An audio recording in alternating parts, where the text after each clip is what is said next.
Benjamin Netanyahu saat ini merupakan salah satu tokoh paling berpengaruh sekaligus kontroversial di kawasan Timur Tengah dan juga di panggung dunia. Ketika pasukan Israel terus bergerak maju di Gaza setelah peristiwa 7 Oktober 2023, pemimpin Israel yang sering dianggap seolah tak tergantikan ini berada tepat di tengah sorotan dan tekanan internasional. Namun tidak semua orang menyadari bahwa Benjamin Netanyahu jauh melampaui peran seorang politikus biasa.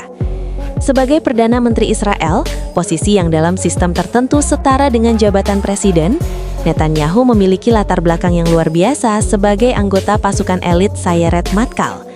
Rekam jejak militernya mencakup misi-misi dengan resiko sangat tinggi, 3 kali mengalami luka dalam pertempuran, serta menghadapi kehilangan tragis kakak laki-lakinya yang menjadi panutan dan juga prajurit di unit khusus yang sama. Dalam pembahasan ini, kita akan menelusuri riwayat militernya guna memahami lebih dalam sosok salah satu figur politik paling dominan dan diperdebatkan di Timur Tengah. Benjamin Netanyahu lahir pada 21 Oktober 1949 di Tel Aviv, di Israel yang saat itu masih merupakan negara yang relatif baru berdiri. Meski demikian, sebagian besar masa kecilnya dihabiskan di Amerika Serikat karena karier akademik ayahnya, Ben Zion, seorang sejarawan terkemuka sekaligus aktivis Zionis. Masa pertumbuhannya di kawasan pinggiran Philadelphia memberikan pengaruh besar terhadap perjalanan militer dan politiknya kelak. Ben, sebagaimana ia dipanggil oleh teman-temannya di Amerika, adalah anak kedua dari 3 bersaudara. Sejak usia muda, ia memiliki kedekatan yang sangat kuat dengan kakaknya, Jonathan atau Johnny, yang lebih tua 3 tahun darinya. Walaupun aktif dalam berbagai kegiatan sekolah seperti debat dan catur, Benny dan Johnny merasakan kerinduan akan sesuatu yang melampaui kehidupan nyaman di Amerika Serikat. Ia merasakan dorongan kuat untuk mengabdi kepada tanah kelahirannya, Israel. Johnny menjadi yang pertama kembali mendaftar dalam tentara Israel pada pertengahan dekade 1960-an dan ikut bertempur dalam Perang 6 Hari. Benny menyusul tidak lama setelah menamatkan sekolah menengah pada tahun 1967. Ia bergabung dengan pasukan pertahanan Israel, tetapi memilih jalur yang tidak biasa. Netanyahu ditempa sebagai prajurit tempur dan menghabiskan 5 tahun sebagai bagian dari Sayeret Matkal, unit operasi khusus yang dikenal sebagai salah satu yang paling mematikan dan efektif di seluruh militer Israel. Unit ini terkenal karena tingkat kerahasiaan yang tinggi serta presisi dalam operasi penyergapan dan bertanggung jawab atas tugas-tugas paling sensitif dan strategis bagi negara. Para anggotanya tidak hanya unggul dalam pertempuran dan penggunaan senjata, tetapi juga memiliki kecerdasan tinggi serta rasa nasionalisme yang kuat. Banyak dari mereka menguasai berbagai bahasa, memiliki pendidikan lanjutan, keterampilan sosial yang mumpuni, serta wawasan mendalam mengenai sejarah dan dinamika politik. Dengan latar belakang seperti itu, tidaklah mengherankan bila sejumlah besar alumninya kemudian menempati posisi penting dalam dunia politik Israel. Selama masa pengabdiannya di Sayeret Matkal, Benjamin Netanyahu terlibat dalam berbagai misi berbahaya dan menghadapi beragam situasi yang sangat kritis. Dalam rangkaian operasi tersebut, ia nyaris kehilangan nyawanya sebanyak 3 kali. Cedera pertama yang dialaminya terjadi saat Perang Atrisi melawan Mesir. Unitnya ditugaskan menjalankan operasi rahasia untuk menyiapkan penyergapan terhadap pasukan musuh di kawasan terusan Suez.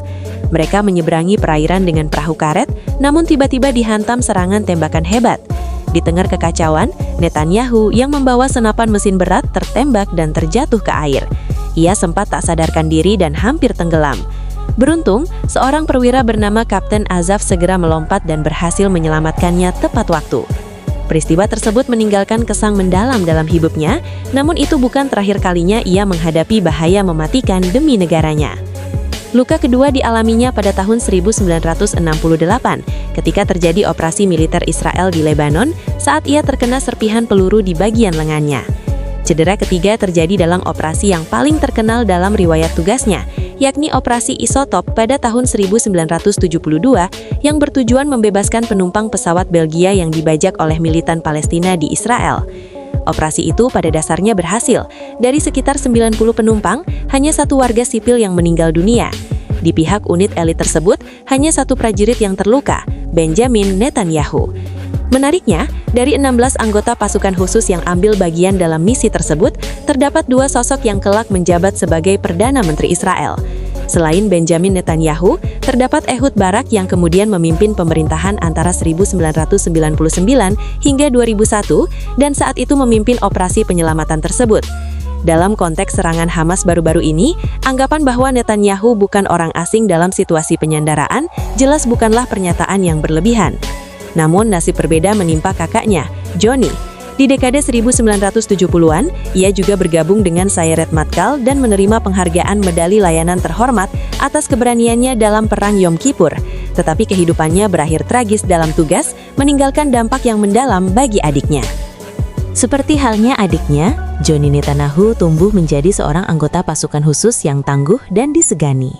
Pada 4 Juli 1976, Jonathan bersama unitnya menjalankan sebuah misi berisiko tinggi yang kemudian dikenal luas sebagai Operasi NTB, sebuah aksi yang bahkan mengilhami pembuatan sejumlah film.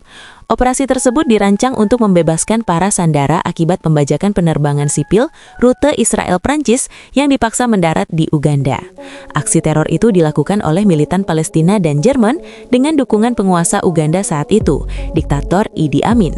Walaupun misi tersebut dinilai sangat berhasil karena mampu menyelamatkan sekitar 102 hingga 106 sandera, satu prajurit Israel tewas dalam baku tembak tersebut, yakni Jonathan Netanyahu. Versi resmi menyebutkan bahwa ia sempat menembaki tentara Uganda sebelum akhirnya dibalas oleh seorang prajurit Uganda yang menembak dari menara kontrol bandara. Namun demikian, pihak keluarganya menolak penjelasan resmi itu dan meyakini bahwa Johnny sebenarnya ditembak oleh pembajak asal Jerman yang memimpin aksi tersebut. Apapun versinya, wafatnya menjadikan Johnny dikenang sebagai pahlawan nasional di Israel. Sudah tentu, kepergian tragis sang kakak yang selama ini menjadi teladan hidupnya memberi pengaruh emosional yang sangat besar bagi Benjamin Netanyahu. Meski ia sendiri berkali-kali nyaris kehilangan nyawa dalam situasi yang mirip, kematian Johnny semakin mempertegas dan memperkeras sikap Netanyahu terhadap terorisme, hal yang diakuinya sendiri dan yang masih tampak jelas dalam kebijakan serta pernyataannya hingga puluhan tahun kemudian. Seusai kematian Johnny, Benjamin mendirikan Institut Jonathan yang berfokus pada penyelenggaraan konferensi internasional dan berbagai kegiatan lain yang berkaitan dengan upaya melawan terorisme. Langkah ini segera memperluas jejaring dan membuka peluang baru dalam kehidupannya. Di luar rekam jejak militernya yang gemilang, Benjamin Netanyahu juga menempuh jalur akademik secara serius. Di sela-sela masa pengabdiannya di pasukan pertahanan Israel serta unit pasukan khusus, ia memanfaatkan waktu untuk kembali ke Amerika Serikat dan menempuh studi di MIT hingga memperoleh gelar magister dalam bidang arsitektur. Selain itu, ia juga meraih gelar magister dari Harvard dan tengah menjalani studi doktoral di bidang ilmu politik ketika kabar kematian kakaknya membuatnya memutuskan pulang ke Israel. Aktivitas dan pandangannya dalam memerangi terorisme membuatnya semakin dikenal publik. Pada tahun 1982, ia diangkat sebagai wakil kepala misi diplomatik Israel di Washington. Logat Amerikanya yang kuat, kecerdasan analitisnya, serta semangat nasionalismenya menjadikannya figur yang kerap tampil di layar televisi Amerika untuk membahas berbagai isu terkait Israel. 2 tahun kemudian, pada 1984, ia dipercaya menjadi perwakilan tetap Israel untuk Perserikatan Bangsa-Bangsa di New York. Namun, tonggak utama dalam karier politiknya dimulai pada 1988 ketika Benjamin Netanyahu memutuskan kembali menetap di Israel dan memenangkan kursi parlemen melalui Partai Likud.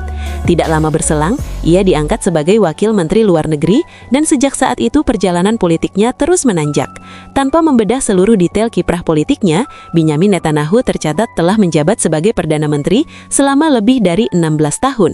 Ia bahkan memimpin selama lebih dari 12 tahun berturut-turut sehingga dijuluki Raja Bibi, sebuah sebutan yang memicu kontroversi dan sering dibandingkan dengan lamanya kekuasaan Vladimir Putin di Rusia.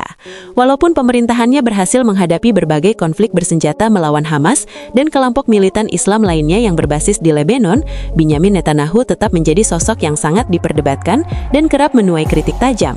Di satu pihak, ia menghadapi sejumlah tuduhan terkait dugaan suap dan kasus penipuan yang menjadikannya Perdana Menteri Israel pertama yang masih aktif menjabat dan harus menjalani proses persidangan hukum.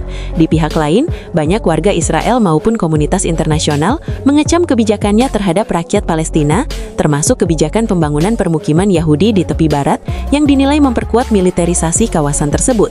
Para rival politiknya bahkan menilai bahwa lamanya ia berkuasa dapat menjadi ancaman bagi sistem demokrasi Israel itu sendiri. Terlepas dari berbagai polemik tersebut, Benyamin Netanyahu kini memimpin operasi militer Israel di Gaza menyusul serangan Hamas pada 7 Oktober 2023. Operasi ini pun memicu kontroversi baru karena banyaknya korban sipil Palestina yang jatuh dalam konflik tersebut. Dari seorang anggota pasukan khusus yang pernah 3 kali terluka dalam medan tempur, hingga menjelma menjadi pemimpin politik paling berpengaruh sekaligus kontroversial di Israel, itulah perjalanan hidup Benyamin Netanyahu, tokoh yang populer dengan julukan Raja Bibi. Apabila Anda mengikuti pembahasan ini sampai akhir, berarti Anda menikmati konten yang kami sajikan. Silahkan tuliskan di kolom komentar topik atau pembahasan apa yang ingin Anda lihat pada video berikutnya. Sampai jumpa di tayangan selanjutnya.